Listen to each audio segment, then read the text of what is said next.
दोस्तों नमस्ते प्रणाम। तो कैसे हैं आप लोग? आई होप आप सब बहुत अच्छे होंगे। दोस्तों चलिए हम आपको एक और कहानी सुनाते हैं। कहानी का शीर्षक है घंटाधारी ऊंट। दोस्तों इससे पहले कि हम आपको कहानी सुनाएं, आप हमारे चैनल को सब्सक्राइब करें और वीडियो को एक लाइक जरूर कर दें। दोस्तों आपके लाइक और सब्सक्राइब से हमें मोटिवेशन एवं प्रोत्साहन मिलता है। तो चलिए शुरू करते हैं कहानी घंटाधारी ऊंट। एक बार की बात है कि एक गांव में एक जुलाहा रहता था। वह बहुत गरीब था। उसकी शादी बचपन में ही हो गई थी। बीबी आने के बाद घर का खर्चा बढ़ना था, यही चिंता उसे खाए जाती। फिर गांव में अकाल भी पड़ा, लोग कंगाल हो गए। जुलाहे की आय एकदम खत्म हो गई। उसके पास शहर जाने के अलावा और कोई चारा न रहा।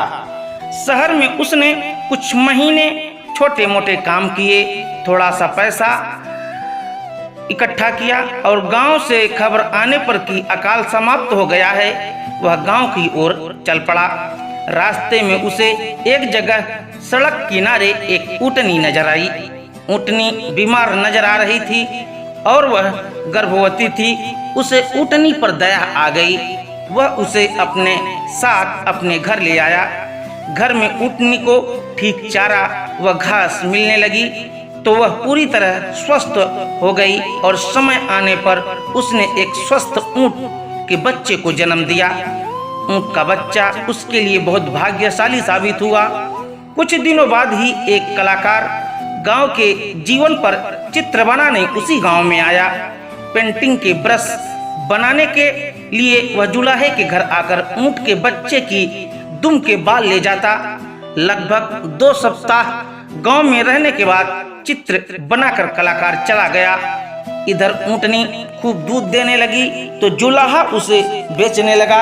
एक दिन वह कलाकार गांव लौटा और जुलाहे को काफी सारे पैसे दे गया, क्योंकि कलाकार ने उन चित्रों से बहुत पुरस्कार जीते थे और उसके चित्र अच्छी और कीमतों में बिके थे। जुलाहा उस ऊँट के बच्चे को अपना भाग्य सितारा मानने लगा। कलाकार से मिली राशि के कुछ पैसों से उसने ऊँट के गले के लिए सुंदर सी घंटी खरीदी और पहना दी। इस प्रकार जुलाहे के दिन फिर गए। वह अपनी दुल्हन को भी एक दिन गौना करके ले आया। ऊँटों के जीवन में आने से जुलाहे के जीवन में जो सुख आया, उससे जुलाहे के दिल में इच्छा हुई कि जुलाहे का धंधा छोड़ क्यों न वह ऊँटों का व्यापारी ही बन जाए। उसकी पत्नी भी उससे पूरी तरह सहमत हुई। अब तक वह भी गर्भवती हो गई थी और अपने सुख के लिए ऊँटनी व ऊँट के बच्चे की आभारी थी। जुलाहे ने कुछ ऊँट खरीद लिए। उसका ऊँटों का व्यापार चल निकला। अब उस जुलाहे के पास ऊँटों की एक बड़ी टोली हर समय रहती। उन्हें चरने के लिए दिन को छोड़ दिया जाता। ऊँट बच्चा जो अब जवान हो चुका था, उनके साथ घंटी बजाता जाता। एक दिन घंटीधारी की तरह ही एक युवा ऊँट ने उससे कहा, भैया तुम हमसे दूर दूर क्यों रहते हो?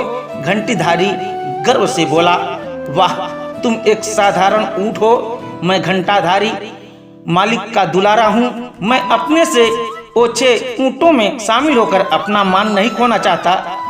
उसी क्षेत्र में वन में एक शेर रहता था। शेर एक ऊंचे पत्थर पर चढ़कर ऊँटों को देखता रहता था।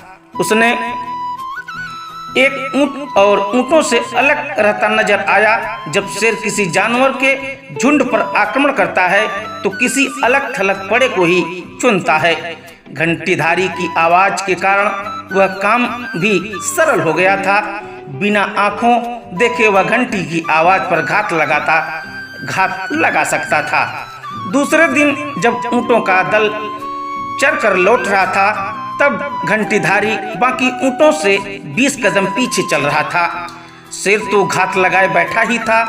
घंटी की आवाज को निशाना बनाकर वह दौड़ा और उसे मारकर जंगल में खींच ले गया। ऐसे घंटीधारी के अहंकार ने उसके जीवन की घंटी ही बजा दी।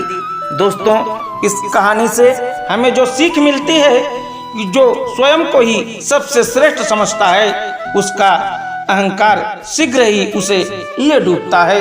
दोस्तों, इस कहानी से हमें यही सीख मिलती है। कहानी आपको अच्छी लगी हो तो चैनल को सब्सक्राइब करें और इस कहानी को अपने दोस्तों के बीच शेयर अवश्य करें। धन्यवाद दोस्तों।